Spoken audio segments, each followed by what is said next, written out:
Welcome everyone to Dr. John Bedker's Leadership Podcast, the podcast focused on leadership. The episode will begin shortly. Thank you so much for tuning in. Enjoy the podcast.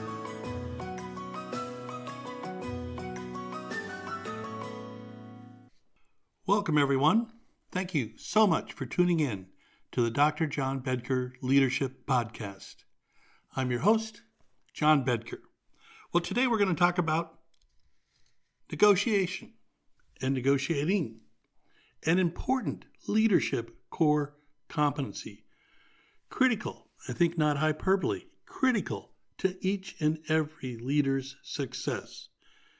Frankly, almost every day involves negotiating, trying to find that consensus, that agreement, that positive outcome between you and those you serve, between you and those that you provide goods, services, products.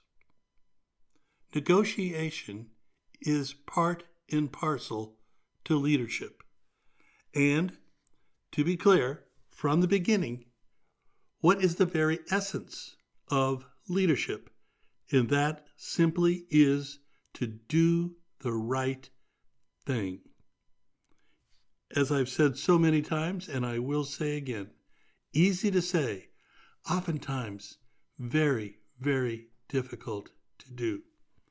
Okay, so we're going to talk about negotiating today, what it means, how to do it successfully, and a little bit of history and context. Why did I pick this topic this week? Well, because the President of the United States, Donald Trump, this week began talks to negotiate an end of the war between Russia and Ukraine. Wow, a huge, huge moment. It could be an incredibly good moment. Unfortunately, it was not. I'm going to read from a couple of pieces. Again, make sure to give attribution. This first piece I'm going to just touch on is from the New York Times, February 19th. It's a piece by Matthew Bigg. Matthew Bigg wrote this, headline, Trump falsely says Ukraine started the war with Russia. A look at how the war in Ukraine began, the state of the peace talks, and why the country isn't holding elections. Well, I'm just going to touch on some small pieces of this and then we'll move along. But here's the beginning of Matthew Bigg's article. In comments that stunned America's allies in Europe and angered Ukraine's government, President Trump on Tuesday, that's this week, appeared to blame Ukraine's leaders for Russia's invasion. He also suggested that they do not deserve a seat at the table for the peace talks that he has initiated with President Vladimir Putin of Russia. Quote now from Donald Trump. Quote, "You should have never started it," Mr. Trump said, referring to Ukraine's leaders. "You could have made a deal," Trump says. He followed up on Wednesday in a post on social media calling Ukraine's President Volodymyr Zelensky a, quote, dictator without elections, and saying he had, quote, done a terrible job in office. So, as this article continues and we look at some of the questions that were raised, but let me just start with the overarching premise, the beginning of negotiations. What and who caused the war? All right? This is literally square one. Here, back to the article, quoting, "There is no doubt that Russia started the war by invading Ukraine." Let me read that sentence again, because Trump makes just the opposite statement as he begins negotiations. Fact. There is no doubt that Russia started the war by invading Ukraine. Russian troops stormed over the border almost exactly 3 years ago with the explicit aim of toppling the pro-Western government of Mr. Zelensky in Kyiv, the capital of Ukraine. Russia's military attacked from the east and the north, including from Belarus. I'll have more to say about that in a minute, as well as from the Russian-occupied southern province of Crimea. That attack started the biggest conflict in Europe since World War II. Now, again, emphasis, starting a negotiation. And Trump's assertion is that Ukraine started the war. Nothing could be further from the truth. And in fact, as this article says, and so many people have absolutely stated as well, there is no doubt that Russia started the war by invading Ukraine. Okay, a little more of the article. Leaders around the world, including former President Joe Biden, denounced Russia's invasion as an act of unprovoked aggression against a sovereign state. The UN General Assembly passed a resolution calling for Russia's immediate withdrawal. Since then, Russian firepower has leveled whole cities, killed more than 12,000 civilians, according to the United Nations. Hundreds of thousands of soldiers have also been killed and wounded, and Russian soldiers have committed a series of atrocities, not least in the city of Bucha, which is north of Kyiv. The Kremlin has said its soldiers do not commit war crimes. However, the International Criminal Court has accused Mr. Putin of war crimes in Ukraine and issued a warrant for his arrest, along with another senior Russian official. It also issued warrants for the arrest of 2 Russian commanders. Okay, so this week marked the beginning of negotiations to end the war in Ukraine, but Trump falsely claims that Ukraine started. Nothing could be further from the truth. Now I'll just quickly read from another article, this article by Maria Varnikova, and it's from Kyiv in the Ukraine. Also dated today, called Ukrainians Stunned by Trump's comments, fear they can no longer trust the United States. Natalia Klimyuk, who has been volunteering for 11 years to look after a memorial to war dead in Kyiv, which is again that Ukrainian capital, said she had never had any illusions about President Trump. On Wednesday, she stood among a crowd of people at the memorial on Independence Square in central Kyiv, where tens of thousands of little flags fluttered, each representing a soldier killed during Russia's relentless invasion. The mood on this Wednesday was especially somber. A day earlier, Mr. Trump, from his Mar-a-Lago estate in Florida, had blamed Ukraine for the violence. Quote, "You should never have started it," he said, referring to the Ukrainian leaders who did not, in fact, start the war. So just as we've made clear, these articles have been resonating all over the media, that the questions that are to be settled, the negotiation that is to occur, one is based upon a absolutely false predicate, and two, that the parties essential to be at the table were not. So what do we know? We know that the talks began this week, the negotiation began this week in Riyadh, Saudi Arabia. We know that people from the United States, high-level people, including the Secretary of State, Marco Rubio, as well as high-level people from Russia, representing Vladimir Putin, were there as well. Absent were members from Ukraine.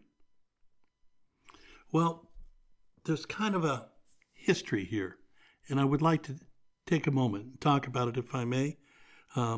Very, very small in the scheme of things, but I'll tell you, for me, it really is heartfelt and it's personal. So I want to share this with you.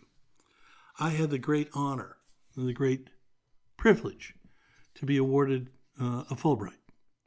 And in 2018 and 2019, I was, in fact, the U.S. Fulbright Scholar to Belarus. Now, for geography, Belarus sort of sits in the middle between Russia and Ukraine. It borders both countries. Here I was in Russia, Ukraine, and Belarus, but my time was spent primarily in Belarus as the U.S. Fulbright Scholar. So in addition to many things, one of my appointments was to be the Fulbright Professor of Labor, Management, and Leadership at the Belarus State Economic University. I taught 2 courses there, one specifically on leadership practices and core competencies, things you hear me talk about often, and the other was on negotiation.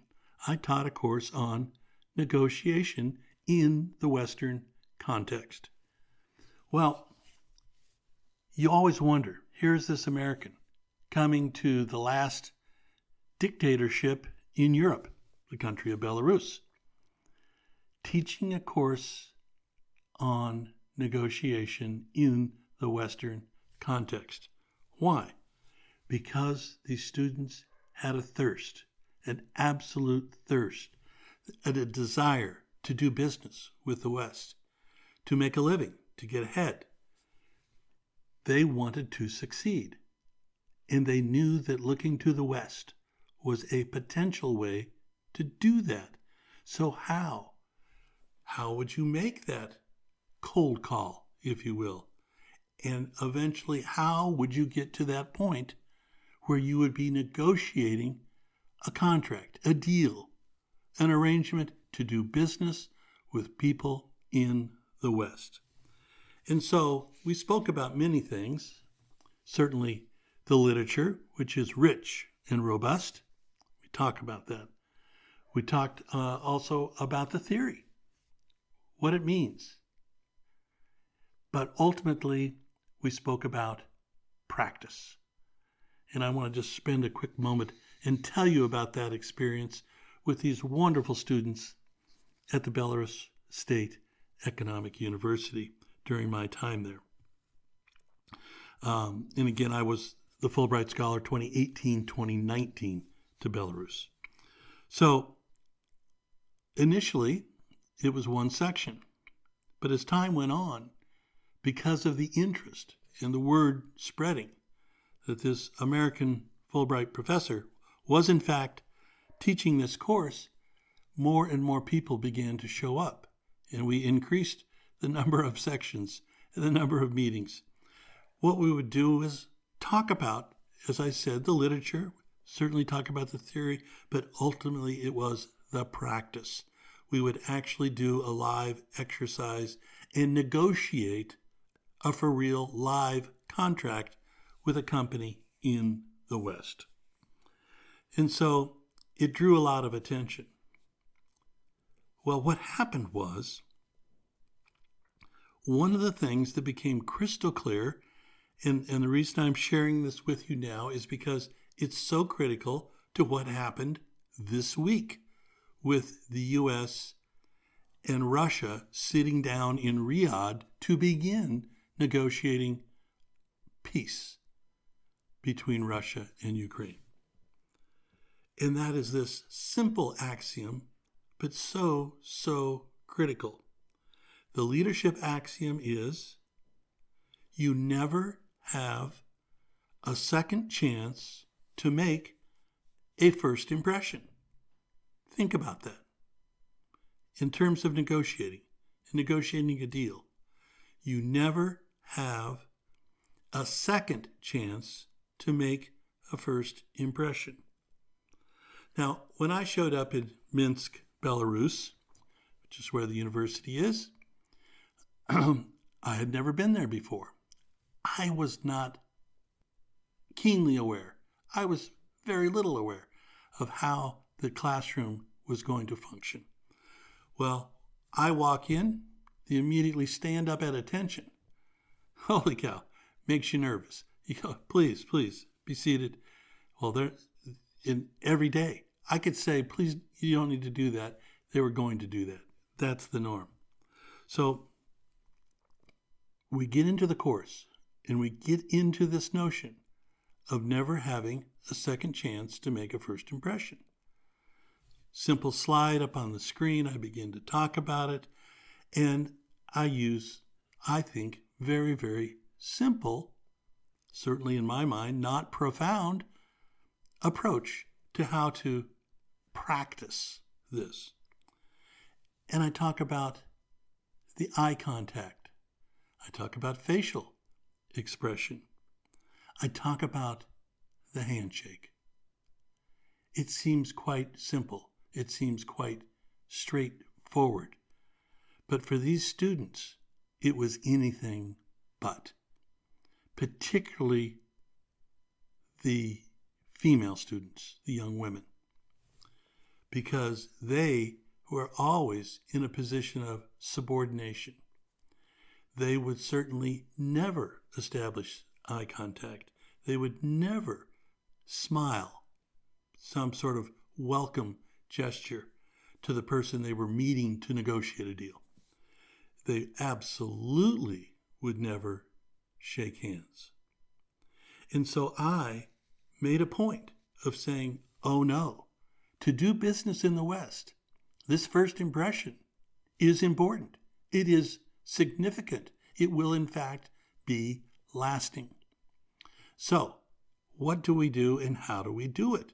And we really spent time on these very simple, rudimentary approaches, but it was significant beyond belief to the students. I would walk up each class day then to a different student and say, good morning, Natalia. Pleasure to see you. And I would put out my hand and they would be nervous. And then quite reluctantly would say, good morning, Dr. Bedker, in kind of a stiff way. It took some time to get them to relax a bit. But in doing that, the word of this going on in this classroom spread. And if I would ride an elevator, walk down a hallway, go to get my coat, whatever it might be, however simple, people knew, and they would come up and they would put their hand out and say, good morning, good afternoon, Dr. Bedker. And I would, find out who they were and welcome them as well and shake their hand. This became a huge deal. Well, it goes to show the significance of how to begin a successful negotiation. Because you never have a second chance to make a first impression. Now, I said I spoke about the literature, the theory, which is important. I spoke a lot about the program on negotiation at the Harvard Law School. One of the cases that we reviewed was from that very program itself. Developing negotiating skills is really important for a leader. And frankly, as I mentioned in the beginning, it's something that we as leaders do virtually every day. How to get things done, how to do the right thing.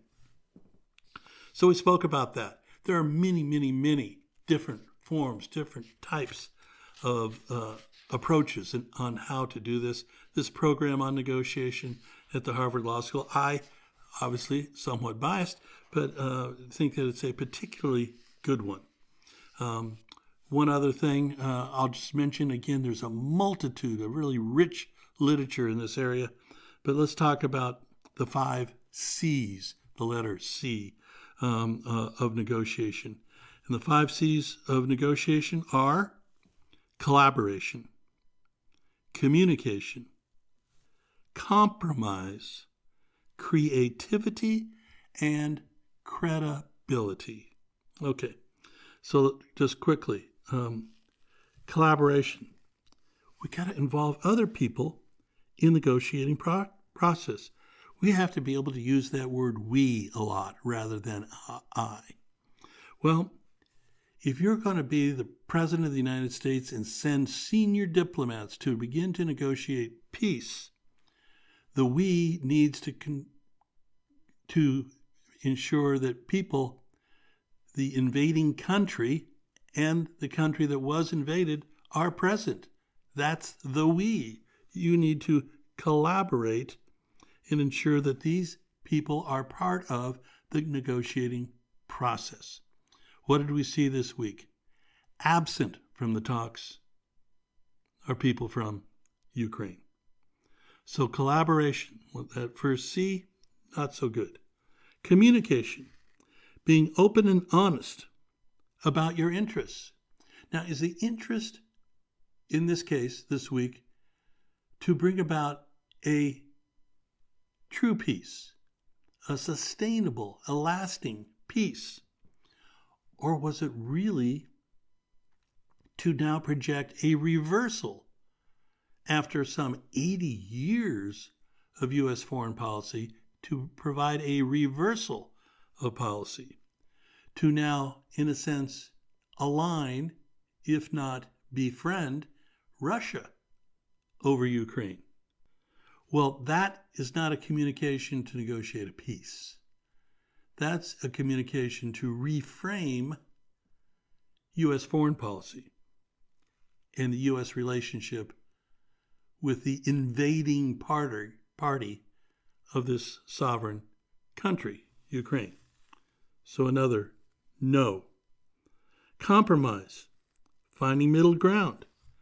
Well, as I've already read from these articles, the icebreaker, the opener, that first impression that Trump has sought to make and has made repeatedly in public pronouncements is that this war was started by Ukraine, which in fact is utterly and emphatically false.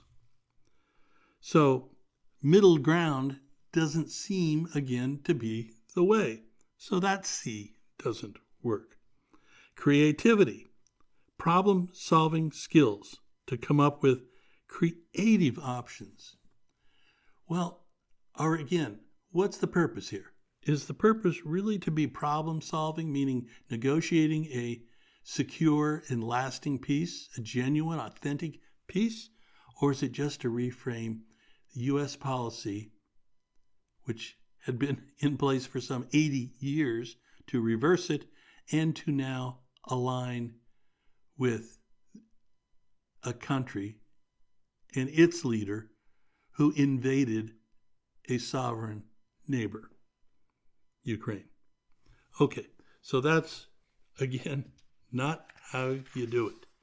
And lastly, of course, credibility. That is about building trust with the other parties and being transparent and receptive to their input. You must be that good listener. Okay, I've spoken about trust a lot, but again, what do we know? We know for sure, for a fact, that trust is based upon trustworthy behavior.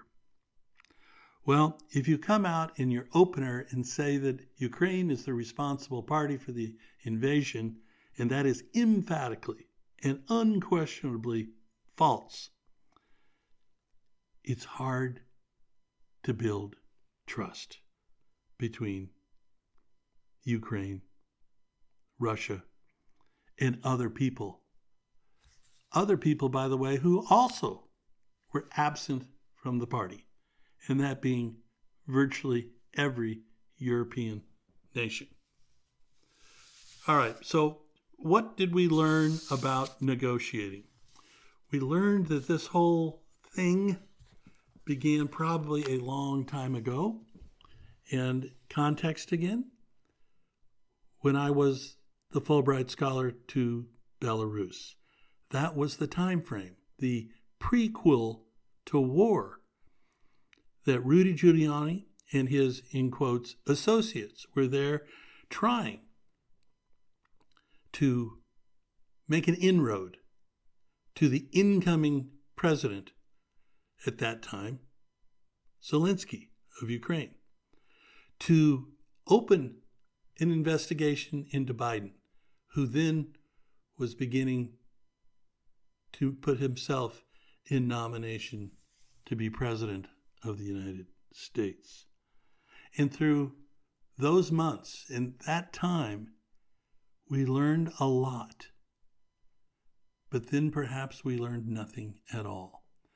That the modus operandi, how then Donald Trump, then to become President Trump, would handle himself, would seek to gain power, influence, to negotiate what he wanted.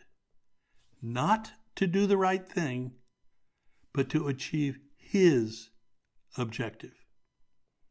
So, folks, we learn an awful lot about who we are, our identity, when we begin to think about how we as leaders negotiate, how we seek to serve others, to collaborate, to find that consensus, to go through those 5 C's, if you will, how to collaborate, how to communicate, how to compromise, how to be creative, but most importantly, how to have credibility. And again, that's based upon trust, and that is because you're telling the truth. You're acting in a trustworthy way. Well, folks, this week we saw the polar opposite. We saw a person enter into negotiation, never having a second chance to make a first impression, and making that first impression to be one horrific first impression. Okay, everybody, really think about how to negotiate with those you serve and how to do it properly. All right, thanks everyone. We'll talk soon.